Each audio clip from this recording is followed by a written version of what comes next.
Can you hear me in the back? Patrick Murphy, can you hear me in the back? Thanks a lot. Well, welcome to the third lecture in the Michael Crowley lecture series of the 2015 season, and it's once again, look around, it's really gratifying to see 125 folks here or so that are smiling people. Looks like a friendly crowd tonight. Before I introduce Dr. Ed McCarron, I'll just mention a couple of the housekeeping. Remember that there are restrooms to the back, to the right. There's a women's room here, right around the corner, on the left. And in the event of an emergency or a fire, there are two exits, but I'm only going to point out one, and that's through here and to the right out onto the porch and then down the stairs. The reason I'm not going to show you that one is because it has a circuitous route through the International Tennis Hall of Fame. But I mention it in the event that you have a fire alarm and there's smoke coming from here.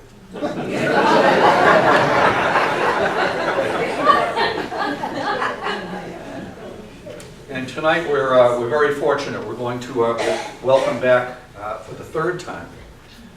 He was here before I was a member of the Museum of Newport Irish History, Dr. Ed McCarron. He is a professor of history at Stonehill College, right up the road, a good Catholic school in Easton, Massachusetts, founded by the Holy Cross Fathers. He's a very well-traveled, if you read his bio, very well-traveled researcher and writer who has lived in Florida, in the Panhandle, went to school in Florida, one of your stops. One of my stops. One of the stops for his master's degree, I think it was. He has lived in Maine. He was born in Pennsylvania. He shares his time up in Easton, Mass, as I said. He has an abiding interest in research focused on historical landscape as viewed through the lens of Irish immigrants. And again, in his bio, I think you will pick up that his most recent project has to do with writing a historical atlas of the River Nore portion of Kilkenny, Ireland, southeast Ireland, where he has also lived. So he has been around, he has taught college courses in American history and Irish history and Irish American history. And pleasure to have you with us tonight. Thanks a lot for being here.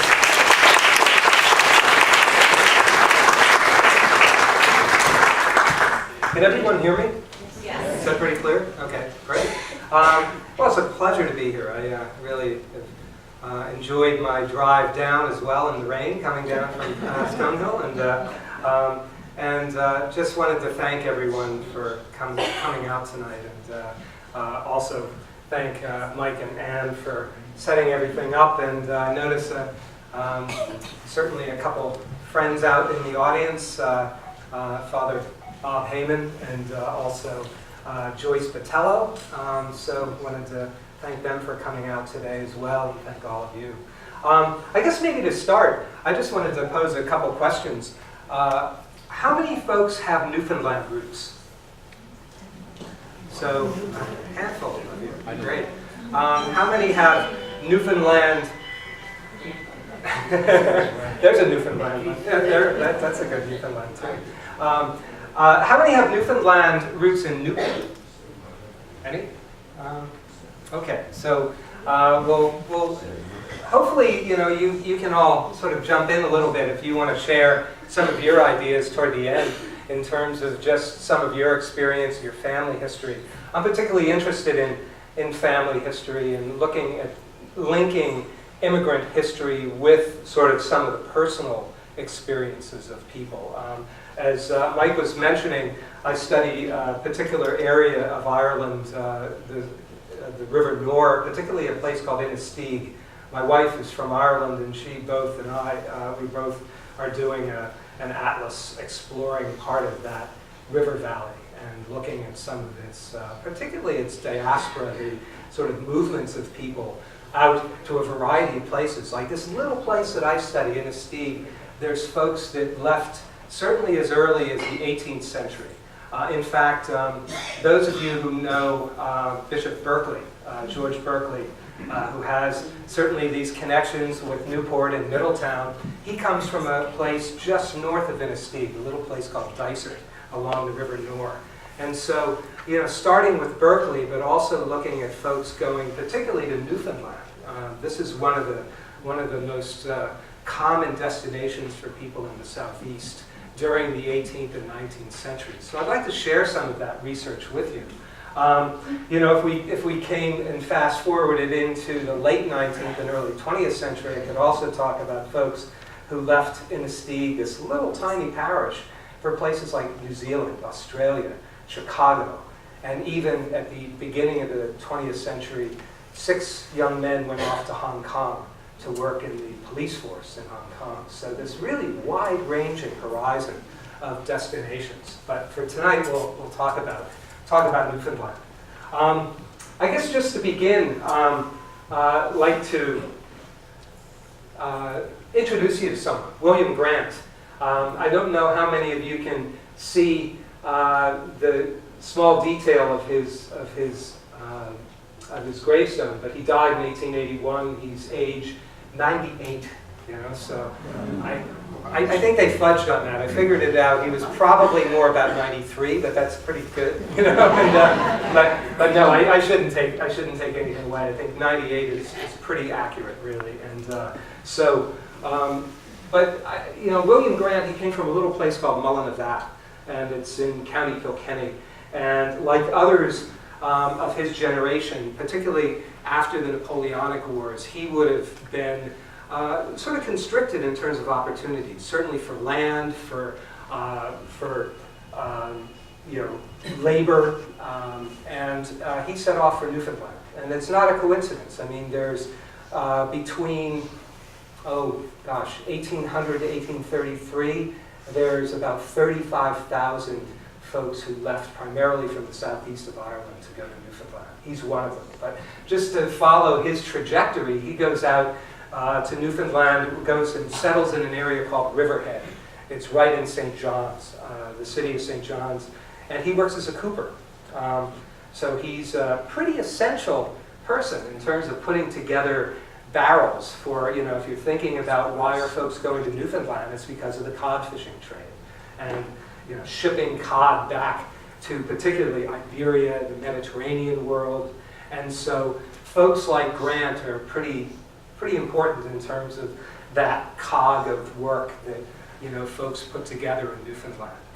He meets his wife, Sarah Dunphy, and she figures in this much later reference. And I should introduce this, by the way, and tell you that that Grant and William and Sarah's stones are both in a little graveyard in North Whitefield, Maine.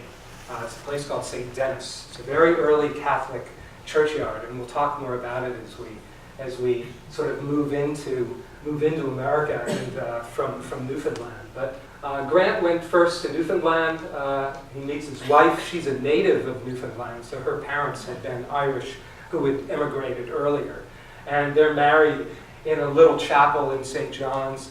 And you can follow the trajectory of this family by looking at where their children are born. You know, Newfoundland, they moved to Cape Breton Island. You know, he works for a time just over, you know, one of the rivers from Cape Breton, just on the coast of Nova Scotia, and finally comes to Portland, Maine, where I live. And he is there for a time and then works his way up into this country place, North Whitefield. I was intrigued, you know, with this movement. I found it through his naturalization petition. He actually indicates where he went.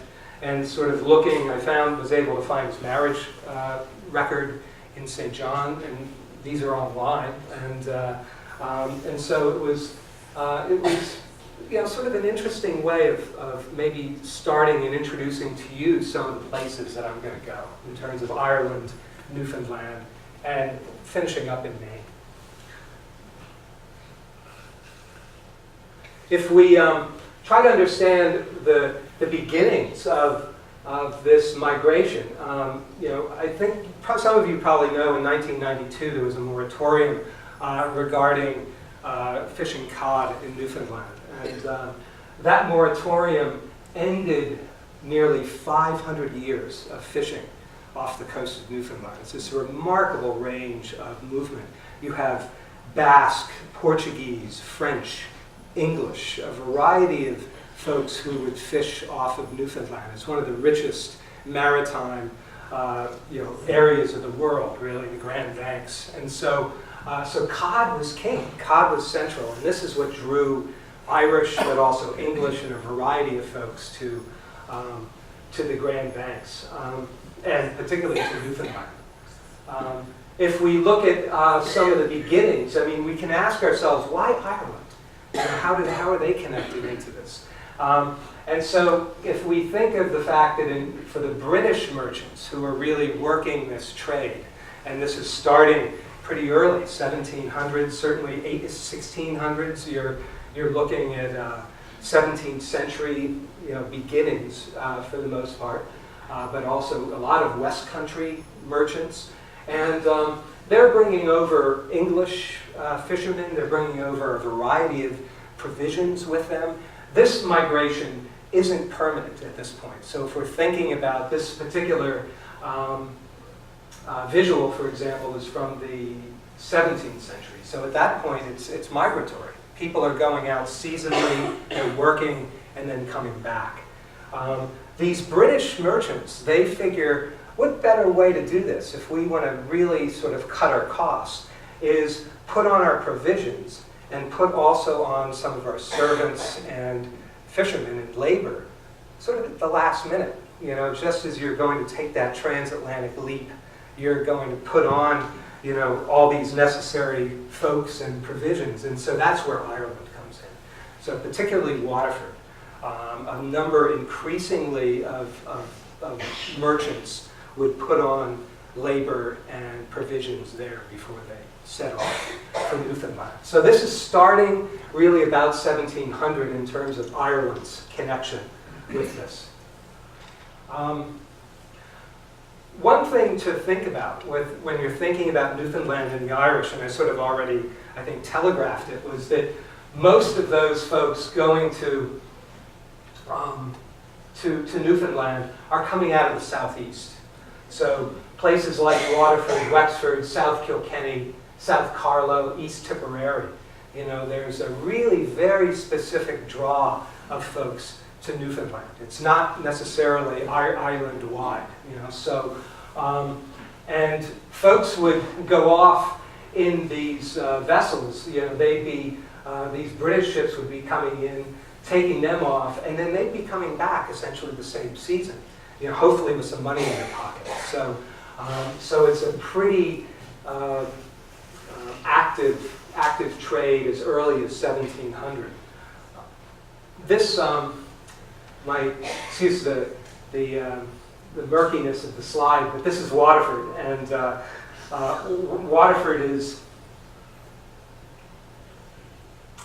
sort of the nerve center of the Newfoundland trade in Ireland. And so a number of homegrown merchants there start to send ships as well to Newfoundland, recruiting labor, recruiting servants to go out.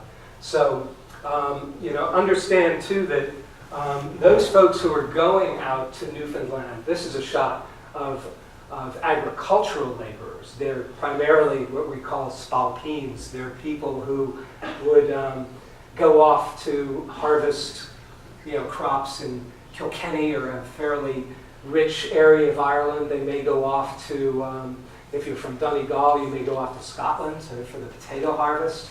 And they make money, whether it's in England, whether it's elsewhere in Ireland, and whatever money they have, they sew into their coats and come home with it. Well, that's similar to the same process if you think about this early migration to Newfoundland. They're migratory fishermen. They're going out. They're very much like these folks, going out to work a season and then coming back. Hopefully you have some money in your pocket you can maybe put toward a leasehold hopefully. So that's really what's happening in out of the southeast as early as 1700, certainly through the much of the 18th century, that seasonal migration. But think about it, if you're going out and coming back, you're bringing back sort of knowledge of a different place. You're really, if we're thinking of some of, like if I go back to this map just for a second, you're bringing back into the southeast sort of this culture of migration. You're starting sort of this knowledge of what's out there, the fact that there are opportunities, there are sort of outlets for folks, even in really rural areas of the southeast. So this is what's really striking, because in the 18th century, certainly we equate a lot of migration from Ulster, certainly Scots-Irish going off to places like Pennsylvania and the backcountry and the frontier, going down through western Virginia and the Carolinas. But also, one of those other areas is the southeast. So we sometimes forget about that movement to Newfoundland, which also engendered really a sense of a migration culture, so to speak. A friend of mine, John Mannion, who teaches in he's emeritus now up in Memorial University in St. John. He started to map out where people were from, coming into Ireland, and coming into Newfoundland, I should say. And this is one of his maps. And I think maybe to preface this, the whole pattern of migration really starts to change. As you get about 1780, 1790, people start to settle permanently in Newfoundland for a variety of reasons. But you have mostly single men continuing to go out for the fisheries. But they're overwintering, they eventually stay, they're permanent migrants. But you also have single women who are going out. So very few families, interestingly. And a lot of those men and women get married in Newfoundland. And one of the really distinctive aspects of these marriage records, so if any of you have Newfoundland roots, some of those marriage records indicate parish and county of where these folks are from. So John Mannion was able to troll these marriage records to really get a great sense of the spread of where people were coming from, going to Newfoundland out of the southeast. Not surprisingly, Waterford, really big contingent from there because of certainly they're being recruited right in the city. New Ross as well, another sort of secondary port. But look at all of the different spots along the map, country areas, rural places, but particularly along these river valleys. So that's where a lot of folks are leaving from. They're not that far from ports like Waterford and New Ross, and river valleys at this point, the Barrow, the Shore, the Nore, they're these conduits of information, trade, and movement, and communication. And so this is where folks are feeding into that Newfoundland movement. And the little place that I studied is right about in the middle of your screen in Estee. And so it's one of those places. My wife worked as well with John Mannion, putting together an article on Newfoundland migration from the parish, and documenting, John Mannion, for example, documented 94 people who left from that area. 94, it's a fairly good number, to go off to Newfoundland. So to make a long story short, I think, one of the things to take away from a map like this is that it's really a dramatic example of folks coming from a particular region in Ireland and going to a very specific destination. So it's a very focused migration and history. This is in Estee. It's a really lovely place, and my two kids were born in Ireland when we were living there, and my daughter particularly spent her first couple years in Estee, and so it's a small little village, but really has this vibrancy about it. Kilkenny in the Nore Valley is very rich, very fertile, and so traditionally you have a good bit of movement and social mobility and people who are going out to look for opportunity elsewhere. If we look at where Inistigues is placed, it's right about the top middle there. It's the tidal limit of the river. And so people would go down, you could get a lighter in New Ross, you could go all the way down to this place called Passage, where there'd be ships leaving from Newfoundland. So there was that access to trade routes, you know, and that's one of the things that I think really opens up the Southeast. If I'm studying and looking at a couple folks who are leaving, maybe I'd draw your attention to Kilcross. My wife and I, we put together a case study of Inistigues for the Atlas of the Irish Rural Landscape, and this was one of the visuals we had. And we were looking at the distribution of land within this little townland. But I'll draw your attention just to one person, Alexander Brown. He's in the red here. He has this field and this field over here. He's a blacksmith. He works, he has a small plot of land, but he also has quite a number of children. And so if you're going to keep that land, if you're going to keep a sense of viability and a sense of family on that land, people are going to have to leave, you know, and it's one of those dynamics that you see in a variety of places in Ireland. And so younger sons, younger daughters, you know, who are heading off. 4 of his children leave to go to Halifax, Nova Scotia. This is in the 1820s. And 3 daughters and a son. And family tradition, writes back that they went to Newfoundland first. So this was that route that they took to get to Halifax. But population is growing in a place like Kilcross. You have constriction of opportunities for laboring families and artisan families like the Browns, and so there's a lot of this confluence of different factors that really push people out. But also, think about Newfoundland. I mean, wages are better, you know? If you think about the New World, there's lots of land, and there's always this need for labor. And it's the opposite in Europe, where you have people jostling for land, and so many people who are competing. You know, the labor market is pretty competitive there. So obviously, for someone like the Browns or others who are leaving, there's another family from Kilcross who goes off to Newfoundland. There's opportunities out there, so there's a pull as well in terms of land and perhaps better wages.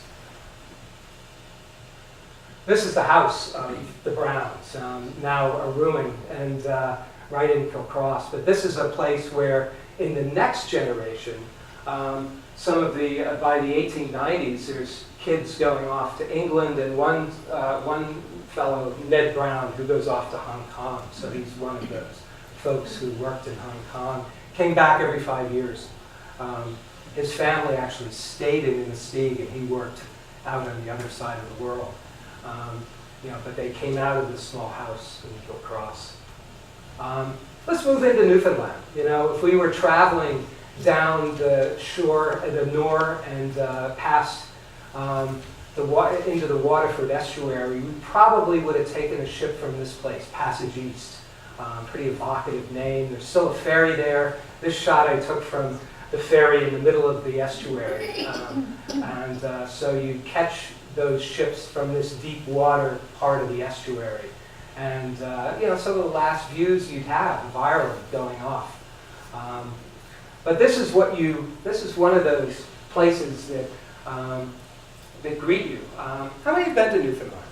Anyone? Yeah, so a number of you. It's a really very evocative, beautiful place, really wonderful spot. And some of the landscapes, some of the is remarkably dramatic. The west coast in terms of mountains and almost fjord-like, conditions, and so it really is very, very striking. you can get a sense from this particular slide why Newfoundland is called the Rock. It's very much part of that. And I should mention too, this is in an area called the Avalon Peninsula. It's down in the south coast. I'll show it to you on a map in a second. You may be able to see these little white dots in on the photograph. They're seabirds. They're gannets. And one of the things the south coast of Newfoundland is really known for are these seabird colonies. And so we went down here to see some of the gannet colonies. This right here is a discoloration, like the white. It's actually seabirds that are roosting on some of these sea stacks, and they're really just amazing. So we climbed down on across where some of the cliffs are just to see where these are, and then if you spot on the slide just on the horizon with the water, there's this gray sort of misty area. Anybody have a sense of what that is? That's the fog bag. It's fog, yeah. Unbeknownst to me, it was fog, until it sort of came in, and it was one of those pea soup fogs you could hardly see in front of you. It was really, luckily with some friends who knew the way back and sort of skirting along the edge, but it came in very, very quickly. And so it's one of those pretty exciting landscapes to visit. Let's see. Okay. Just to orient you, that was down here, just in the bottom of where the St. Mary's Bay is. We'll talk a little bit about St. John's. I'll also take some Innistig folks and bring them into a couple different places, just into north of St. John's and then the Bonavista Peninsula as well. The ferries, if some of you may have traveled by ferry, I think that's sort of a wonderful way to travel. But a lot of the interior is pretty undeveloped. There's no roads really going this way. You have to actually travel all the way down around if you're going to St. John's coming in from Port aux Basques. So it's still, you can get a really good sense of this world going into that. Also, you may have heard of Gander, and I flew into Gander a number of years ago. I was going out of Boston, and we were caught sort of going out in a snowstorm. And at that point, it was in the 90s, and British Air was still flying jumbo jets and 747s, I believe, at that point in the 90s. And all I know is that they closed every runway at Logan except one, and it was a short runway. And so for a big plane, they need a long runway to get out. And I thought it was absolutely brilliant. What they did is they only flew with as much fuel as they could to get them, obviously with a sort of a bit of cushion to Gander. And then we flew up above and beyond the storm. And flying over the interior of Newfoundland, you really get a sense for how incredibly wild and beautiful this place is in terms of, by moonlight and flying across these areas where there's absolutely no roads and not a light to be seen, except one here and there, just really amazing. But some of you may know Gander too from 9/11, and so this is one of those moments where, during that tragedy after planes hit the World Trade Center and the Pentagon, they closed off U.S. airspace. And so for all of those planes crossing the Atlantic at that point, I think there's 38 that landed in pretty big planes that were able to land at Gander. And the people of Newfoundland came out, just with incredible open arms in terms of setting up community shelters, taking people into their homes. And so I think there was a 10-year anniversary in Gander in 2011, and have 7,000 people that were stranded there on these jumbo jets, including Irish. 2,500 come back. So it's It says something, I think, about the Newfoundland spirit. And is that a bit of static, or is it? Yes. Is that annoying? I'll just talk louder, talk over it. Okay. If it does, please, because I can project a bit. Yeah. Let's see. Maybe if I stay still. Yeah, it's pinging. Yeah. Anyway, we'll move on for a second, and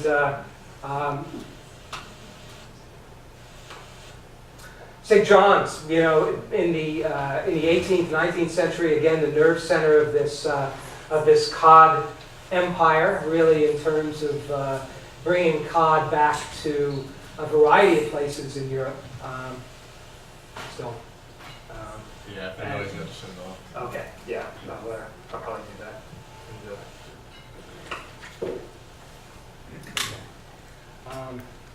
Can you all hear me? Yeah. Okay, great. Anyway, we'll project. I remember Ben Franklin once was very, very curious about George Whitefield. George Whitefield was this evangelist, and he actually was really got to know George Whitefield quite well. But one of the things that fascinated him about this evangelist, George Whitefield, is he was able to project out into this audience. And Franklin, of course, he's always fascinated with everything. He said, I wonder how far I can go back in the audience and people will still hear George Whitefield. So hopefully in the back there you hear us. Joe, can you hear it? No? Okay. So I'm going to probably need a mic.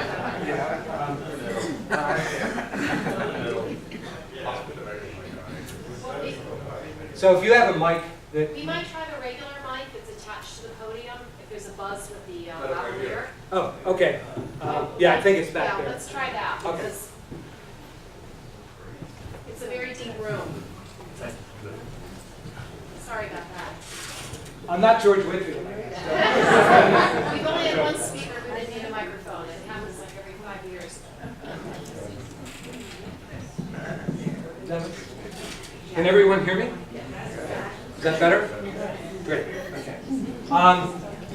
If St. John's is this place that's certainly vibrant and central in terms of the trade, you also have these outports, certainly in Newfoundland, that are particularly important during the 18th and the 19th centuries, and even really back into the 17th century when there's this migratory fishery. This is a place called Fairyland, and it's been settled really since the 1600s. You can get some good examples of these fishing communities. This is on the Bonavista Peninsula, a place called Trinity. And those of you who may have seen years ago, there was a film, Shipping News, and with Kevin Spacey. It's based on a novel by Annie Proulx. That film was actually filmed around in the vicinity of Trinity, part of it. And some really very evocative places, beautiful spots to explore.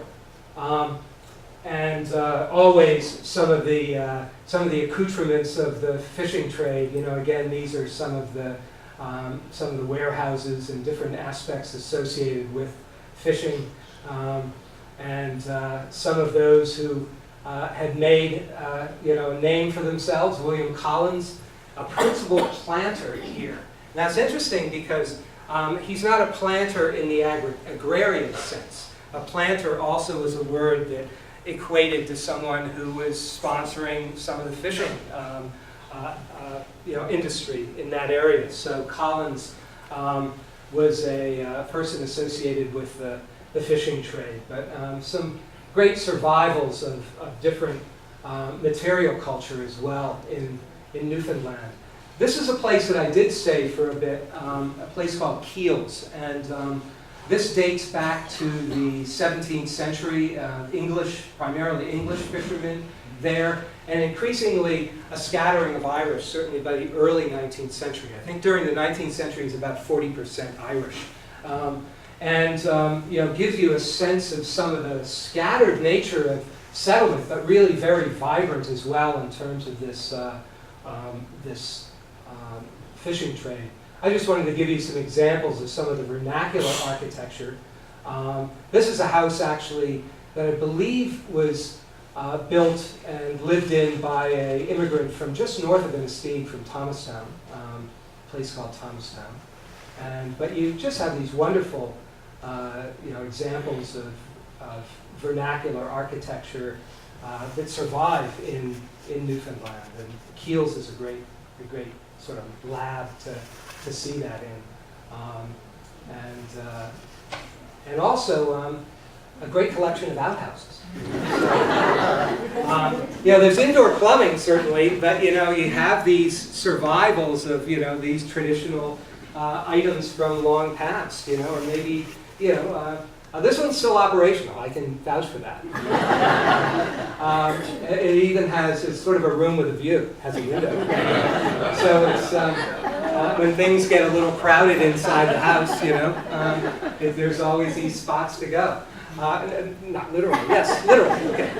But anyway, it reminds me just of one thing, just to give you a sense of the fishing in Newfoundland and looking beyond the outhouse out into the water. These folks who are living in places like Keels or Ferryland or Trinity, they're what's called inshore fishermen. So they're not going off to the Grand Banks. They're not going out to deep water. What they're doing is they're fishing just in the vicinity of their home place, where they're living in this village. And so, they're going maybe a mile out, but this is how plentiful the fish are, and there's, folklore certainly did develop about, how you can sort of, not necessarily Keels, but in other places, you can walk across a harbor on the backs of the cod. That's how plentiful they are.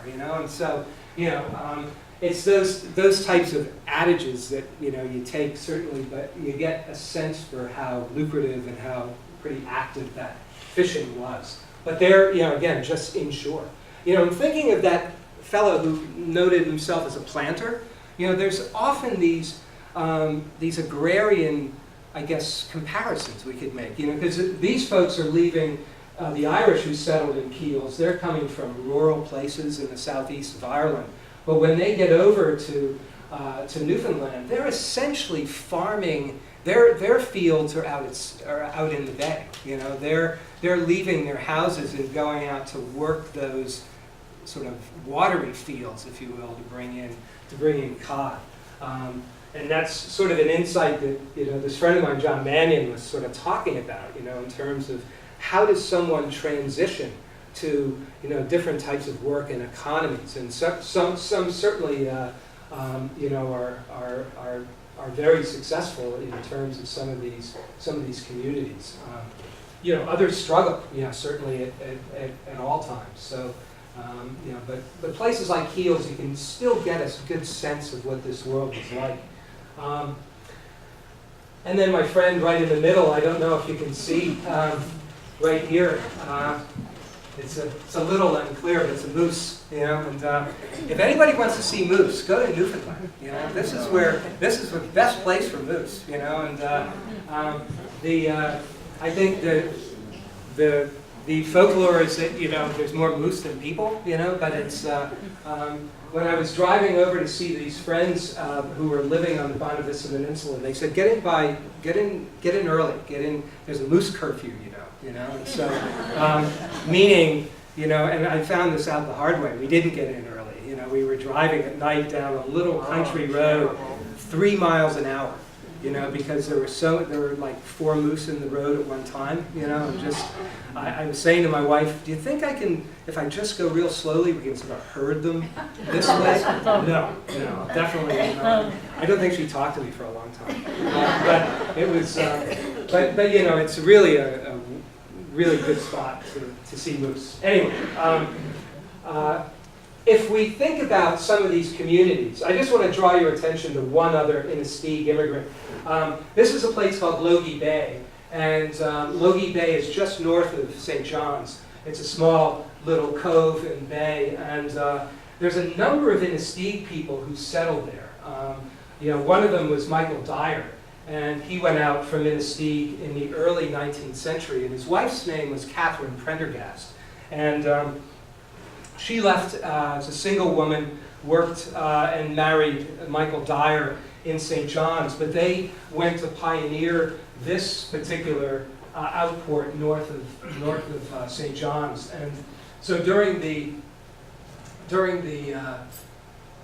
summertime, they would move up to the bay, and that's where they would work the fishing. And so those like Catherine Prendergast, she was absolutely integral in that family economy, because the men would go out in the fishing boats, but the processing of fish and even selling, sometimes was in the hands of women. Certainly the processing and splitting of fish. So Catherine, and women like her would have played a really important role in that economy in Newfoundland. What's really striking too for me, and Catherine Prendergast, she's married in St. John's in 1813, and her first child, she goes back to Innistig to have that first child back to her home place, and you find the baptism of their first child back in Ireland. And so, I mean, that's important to me in terms of understanding that a number of people, there's that fluid movement of people back and forth, for Newfoundland. Ireland wasn't a place that was forgotten, and certainly, we know from all of maybe those of us who are of Irish background, you always have this sense of Ireland. But for some folks from Newfoundland, because the shipping is so frequent, they're able to go back, a few. And so Catherine Prendergast was one of these. I don't know, it's sort of anecdotal, but I don't know how many actually did go back at times, but I do certainly know of that one instance. This is a shot of some of the cod. Those of you who know salt cod, salt or cod is amazingly great for drying. I mean, it's a high protein content. It's very little fat. It'll dry up. You salt it. It's you split the cod, and you soak it, and it reconstitutes itself. It's really and sometimes maybe even better than the fresh cod.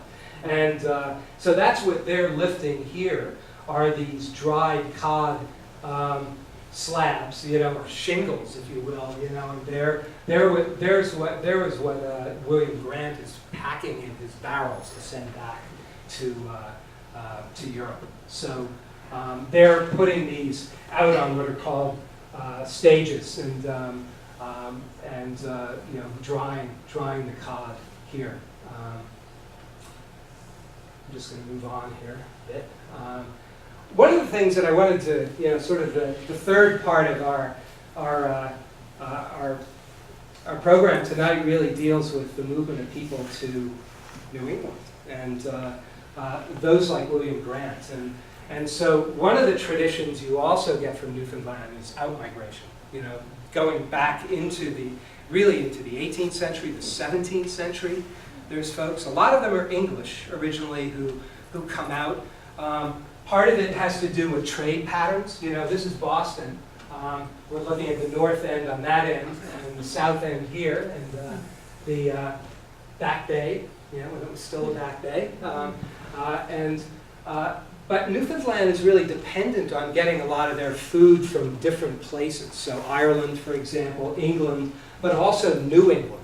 So ships are provisioning Newfoundland with bread, with flour, with livestock, rum, and people are coming back on those ships, occasionally. So it's not, it's something that is a pattern that you really start to pick up in the 17th century, but certainly into the 18th century, which is really fascinating. And so, Kirby Miller and a team of researchers looking and historians who came out with a wonderful book, Irish Immigrants in the Land of Canaan.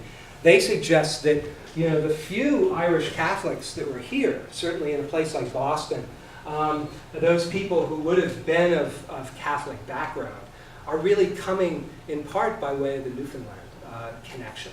So these are people who were going out as migratory fishermen in the 18th century and come down eventually down into places like Salem, Marblehead, but also Boston. And even in fact Newport, there's a reference to 60 odd, men who are fishermen or who come into Newport. I think it's around 1774.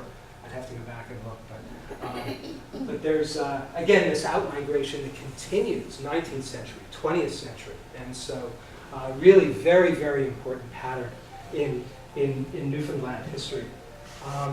Boston, for example, there's just one really quick example in the customs records, actually for Boston, or I should say customs, it's right after the 7 Years' War. They look at shipping coming in and passengers, and there's 73 ships between 1763 and 1769 that come in from Newfoundland. 73, and they're bringing just over 500 passengers. People who mostly have English, but also Irish names as well. They're described as fishermen and mariners. So there's these intriguing sort of hints at that migration. We don't often have a window in terms of sources that tell us, but that one instance does give us a hint at some of the volume of people who would have been coming in from Newfoundland, both English but also scattering of Irish too. And I just like to finish up tonight just bringing you up to the place that I studied, Lincoln County, Maine, and Lincoln and Kennebec County, but primarily Lincoln County, and bring you back into that home place that William Grant left, and went into, with Sarah, his wife Sarah. And this is a place that was in the backcountry. He went into Whitefield when it was still pretty rugged, but other Irish are going into that area of coastal Maine. It's not just folks who are coming by way of Newfoundland. In fact, the Newfoundland connection for Lincoln County, probably about 20 I've been able to document, but many more coming in by way of Boston and the Maritimes. So, not huge numbers really. When I'm saying many more, there's maybe a couple hundred individuals over the space of maybe about 50, 60 years. But there's certainly this migration of some Irish into this area. I'll just give you an example of a couple. There's two folks from Innistig who I studied, James Kavanaugh and Matthew Cottrell, who were able to, they were in the right place at the right time, starting a timber trading company. This is right after the Revolution. They're timber traders. You also have, on the other hand, John Fitzgerald, who's from Limerick. He's struggling as a hardscrabble farmer. He petitions for a pension in 1820, sort of a Revolutionary War pension. He had served in the war. And finally, thinking about sort of the range of people we would have met early on in Lincoln County, there's John O'Neill. And O'Neill is executed along the banks of the Kennebec River. He's executed for the murder of another Irish farmer named Michael Cleary. This is in 1788. And interestingly, O'Neill is described as an Irish convict. He evidently had been landed in Machias, Maine, but they were intended to go to Newfoundland, and so, but instead were dropped off in Machias, and he worked his way down the coast, worked as a farm laborer for this Michael Cleary. And I guess his undoing in part was the fact that he wrote a will for Michael Cleary. After Cleary's death, this will appeared that sort of claimed John O'Neill was a relation, and that he was going to inherit the property. And so it's a really interesting case, for 1788. It shows up in Boston newspapers, and but it gives you a sense of the diversity of some. And again, this number is relatively small of Irish that go into this area, but there's certainly Irish. Who was it? John Adams said that Roman Catholics in America were about as common as a comet or an earthquake. Well, they show up, in some unexpected pockets. In fact, in Lincoln County, those of you who may have, seen maybe an earlier talk I had, Lincoln County St. Patrick's Church in Newcastle, Maine. If you ever get a chance to visit it, it's the oldest standing Catholic church in New England. And so there's it's built. It's dedicated in 1808 by John Chevreuse, Bishop Chevreuse. And so it gives you an indication of this small community, but one that's very vibrant in terms of its Catholic identity too. And again, the numbers are relatively small. But this is the area that William Grant goes into, and the setting. And also there's a ship of Newfoundlanders who come in from Trepassey, a small ship. It's called the Peggy. There's 7 Irish from Trepassey in Newfoundland. 2 have families. They come up to North Whitefield as well. And so there's this small Newfoundland contingent that's up there. And this particular shot, by the way, is New Brunswick, but I just sort of threw it in because if you're thinking about the world that these early Irish went into, particularly in the early 19th century, during the early Republic, they're building log houses at first, and there's certainly this this sense of really carving out the landscape. They're farming for subsistence and cutting timber for cash and credit at the store. And the hallmark of this community in Whitefield is St. Denis Church. This particular church is dedicated in 1838, so that gives you some indication of the early quality of this community. But the first church was a wooden chapel that was built right around 1820. So it's certainly an indication of this community. And around St. Denis, you get this satellite of Irish farmers. And this is one of the maps that Fidelma, my wife, and I did in relation to this atlas. But I want to draw your attention to a couple of folks. John Malloy. They're mostly in orange. Orange, by the way, and the key isn't here, but orange is County Wexford. And blue is County Kilkenny. That teal blue up at the top is County Kildare. So you get a sense of some of the eastern Leinster folks that are coming, and particularly also southeast. But Malloy, Breen, Edmund Finn, John Malloy, and then Richard Finn, who's born in Newfoundland. All of them come aboard that ship Peggy, and they settled right around that, or the church settled around them because they were there a little bit earlier. But just to give you a sense of some of the clustering of folks, they chose their own, their marriage sponsors, but also godparents amongst each other in part. So they hold on to that sense of identity, that was formed out in Newfoundland, at least for that first generation. Again, only a really small proportion of these folks are coming in from Newfoundland. Many coming by way of Boston or coming down from Quebec or New Brunswick. But by 1835, there's really this interesting, viable community there that's centered at St. Denis. And Dennis Ryan, who's farming land here, he's a parish priest.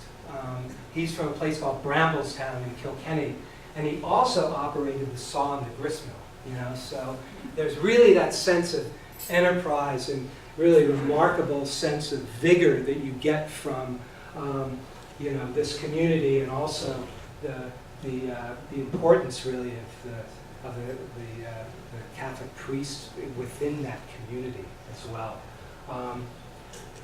So anyway, just to move into, we'll just maybe get a sense of some of the legacy of those Newfoundlanders there, Finn Brook. So sort of writing their name literally on the landscape, some of these early Irish going into Maine. I know I may be sort of going a little long. I want to sort of open up some opportunity for questions, but I just want to leave you with one other image of a immigrant family that came by way of Newfoundland. There's a fisherman who settles in St. John's in 1830, emigrated from County Wexford. His name was William Bulger, and he goes into, oh, it gets better.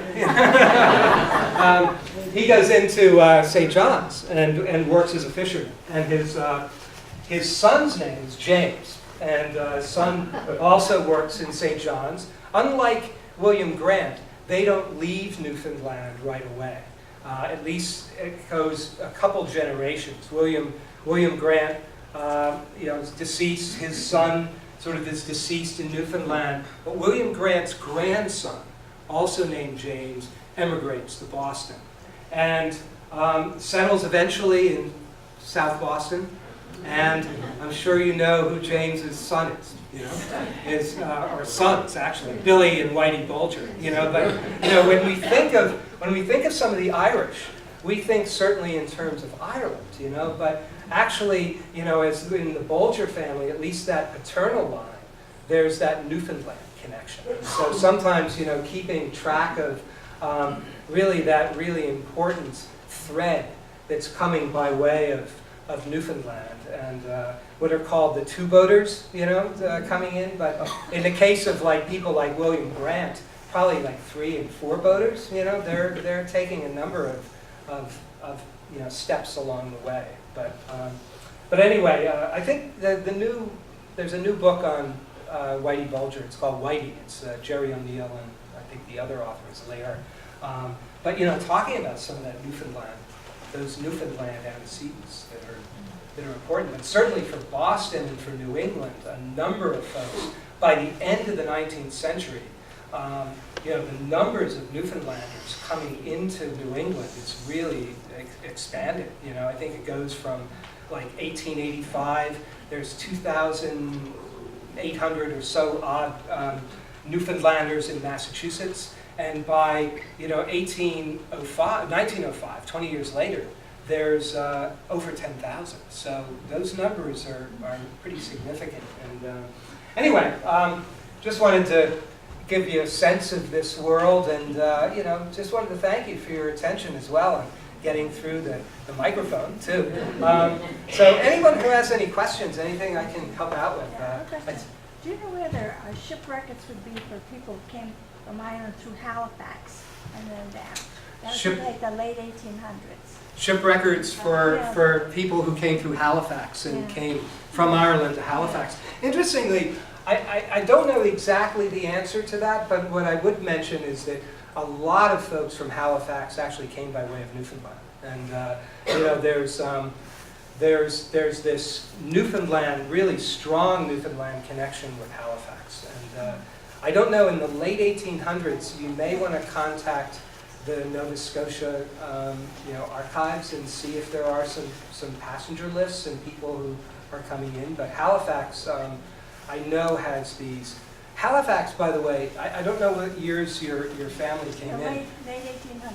Okay, because Halifax also is one of those places where the parish records are really good in terms of sometimes indicating where people came from. And Terence Punch is a historian and does a number of things in terms of family history. And he's published some books on Halifax families, and particularly looking at these parish records. And I'm not sure if he goes up quite that far, but you may want to look and see if that's something you see there.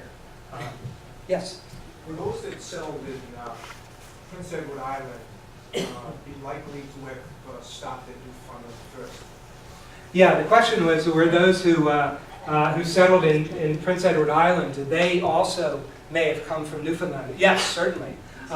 In fact, there's Halifax, Prince Edward Island, some areas of Miramichi in New Brunswick. There's this outmigration of folks, but Prince Edward Island, particularly, I think, and Halifax.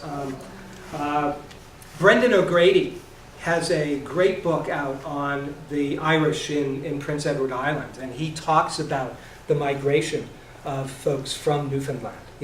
The thing is that when you think of, we mentioned trade from Boston to Newfoundland, and Prince Edward Island is also involved in trade networks with Newfoundland. So Newfoundlanders and Irish Newfoundlanders are coming down along those trade channels, into into areas of Prince Edward Island. So, do you have family in Prince Edward Island? My deceased wife had a number of people from there. Yeah. So there's some pretty, I think, close Newfoundland connections certainly between those areas, and so with PEI. So it's something like Brendan O'Grady's work is probably the one I would suggest to look at first if you're interested in some of the Newfoundland connections there. Yes. Yeah. Yes. I missed the years that you said that people were coming from Newfoundland into Boston by, you said boat, right? Yeah. The example that I used was just this one very short window between 1763 and 1769, and Boston. After the 7 Years' War, they kept track of ships coming in. It's only for a short time, those years, but they actually documented the passengers coming aboard those vessels. So whether it be Ireland, whether it be England, Nova Scotia has quite a lot of vessels too coming in, but the Newfoundland boats, there's 73 of them during that span between 63 and 69-ish, around there, and 1769. So it's interesting to look at because you can look at the surnames, and there's certainly some very definitively Irish surnames coming in. But yeah. Yes? So it was via the fishing industry from Ireland, these folk from the old country came to Newfoundland or Newfoundland. Yes, yes. Those that were from the southeast sector, Waterford vicinity. And then they perhaps stayed true to the industry of fishing, as did my great-grandfather, whose name was Stephen Martin. And he married a woman from Halifax, and his home was Halifax. And Stephen Martin came to Fall River, and with his brother came down from Halifax, and so did two sisters, the Burns sisters. And the Burns and Halifax brothers were married. And that family then, all from Halifax, settled in Fall River. And that was my great-grandfather and his wife, and then the mother to my grandmother and my father's grandfather. And he had been a captain aboard a schooner, which was a reciprocal steam engine, cod fishing with a reciprocal steam engine. Okay. And he transferred that gift of engineering capability to become the chief engineer of the first electric company in Fall River, and his nickname became Dynamo. Here's the Dynamo Martin. Oh, that's wonderful. Thank you very much for sharing that. Can I ask you, why was Labrador completely excluded from this? Yeah, Labrador does have some certainly early on. You look, and that would be what I'd be more familiar with is in as early as like really the early 1500s. You have people going out to work. They have whaling stations actually. The Basques off the coast of Labrador, and I think there are some connections certainly between the west coast of Newfoundland and I spent time up there in Greenland and Newfoundland and Labrador, you know, and it wasn't too pleasant there. Yeah. So was mentioning you spent time. Do you want to share any of your ideas? Well, no, it's just that I was a youngster, didn't have much to say about it, but I enlisted in the Coast Guard and wound up on an icebreaker. So where I spent my career, you know, so. Very interesting. Nice. Yeah, so, I'm more familiar again with some of the Newfoundland connections with Ireland. So, Labrador, I know with the west coast of Newfoundland, there are these, there are these connections certainly. And, I was even tempted when I was in the west coast of Newfoundland to take a ferry over to Labrador. I think it may have been over toward, my memory may not be great now at this point, but maybe a place Red Bay or something like that over in Labrador. I didn't get there, but maybe my next trip I'd love to. So thanks. Yes. This is a family argument. I'm first generation American. My sister and I always have the argument of who spoke Irish, who spoke English in the family. With the early immigrants to Newfoundland, from the east, or rather the west, we're all from the west, the true island. Are there records indicating in the early census whether they were Irish speaking or English speaking? Yeah, that's a great question.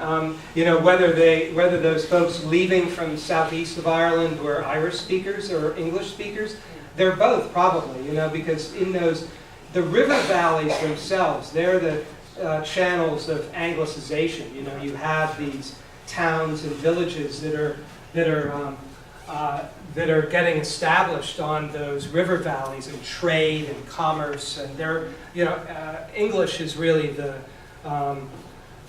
language of trade at that point. But if you go into the uplands, even in Kilkenny, South Kilkenny, you're going to find Irish speakers at that point. And so, yeah, there are Irish speakers going out to Newfoundland.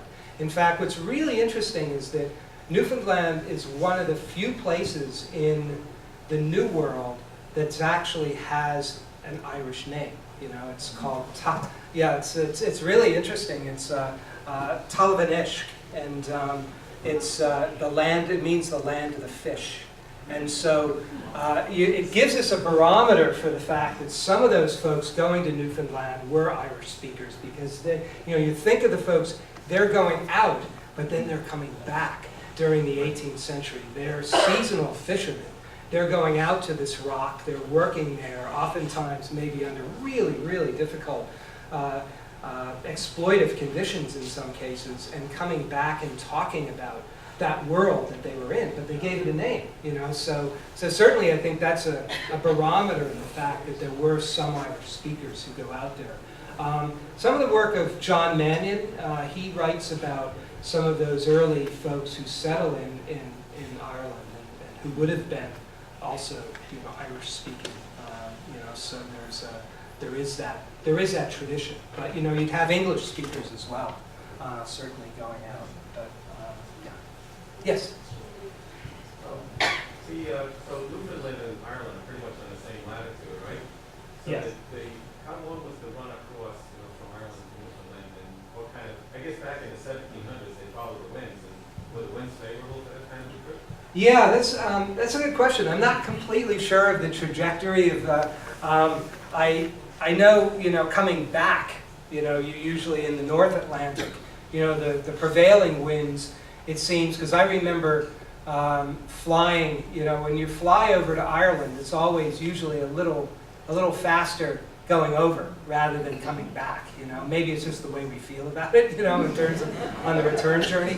But I think you have these you know, I could be wrong, but I think there are these prevailing winds that are going, you know, west to east, you know. So again, I'm not sure about answering that question. I don't know for sure exactly what the routes were that they took, but it seems to me as though you know, this was the nearest place to Ireland, and probably they were probably hitting some degree of wind going out, and then maybe having a bit of more favorable wind going back. But that's a good question. I don't know exactly the answer to it, to be honest.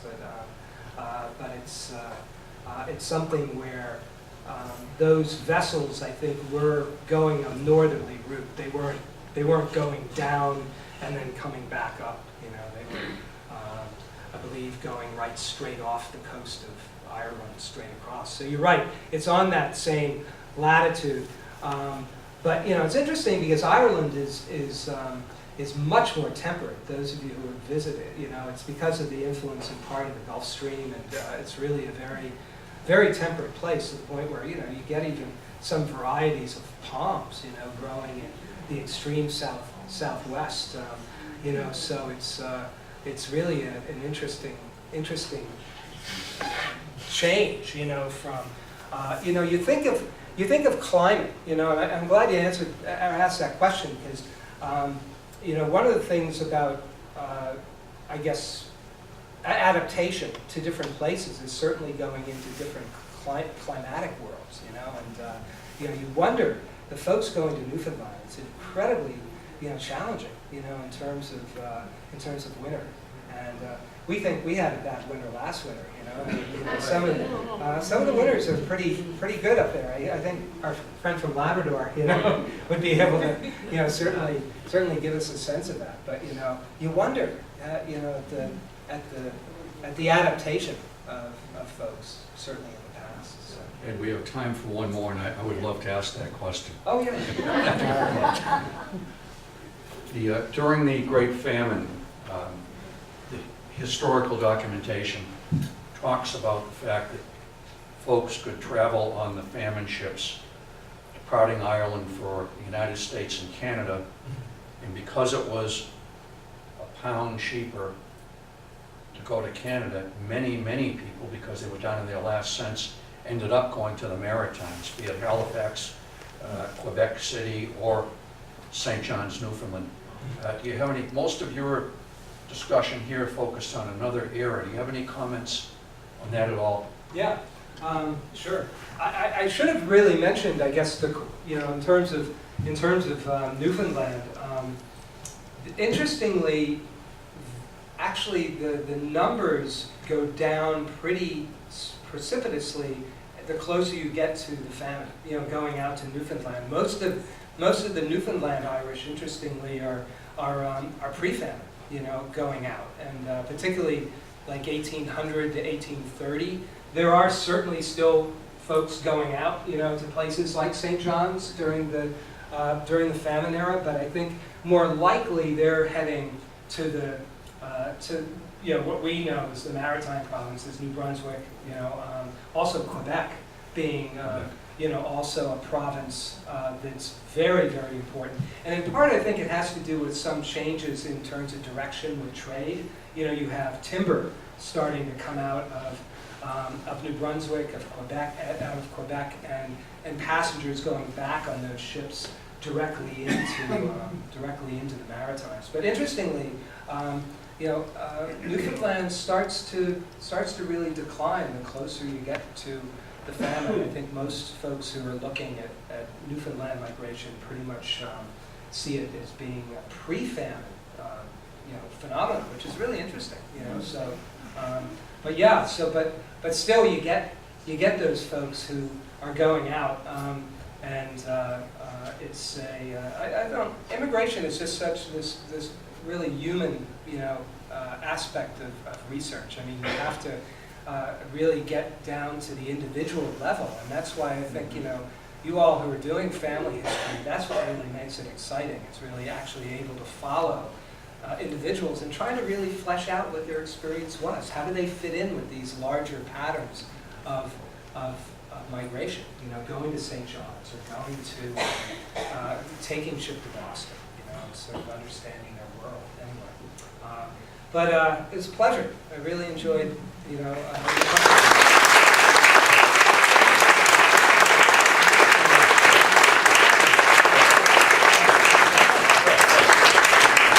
That was wonderful. I think you'll all agree that was terrific.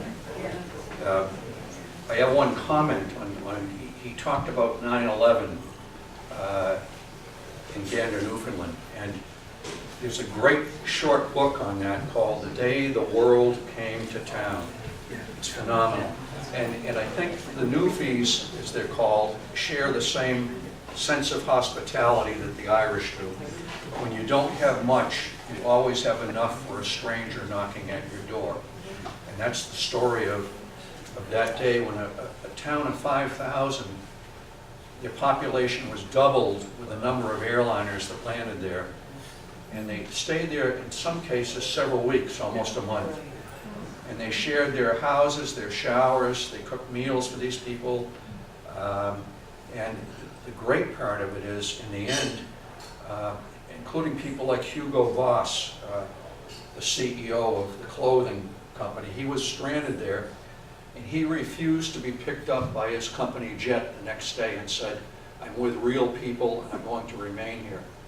And before they left, they founded a scholarship fund such that every family in Gander that had a person going to college, their college tuition would be paid for, and that was by the, I don't know whether it's, you said 38, whether it was right around there, 40 or 50 aircraft. And, you know, just a phenomenal story, but it was a lot of it was traced right back to their roots of where they came from and how they shared what they didn't have with strangers. So, yeah, thank you very much. That was fascinating.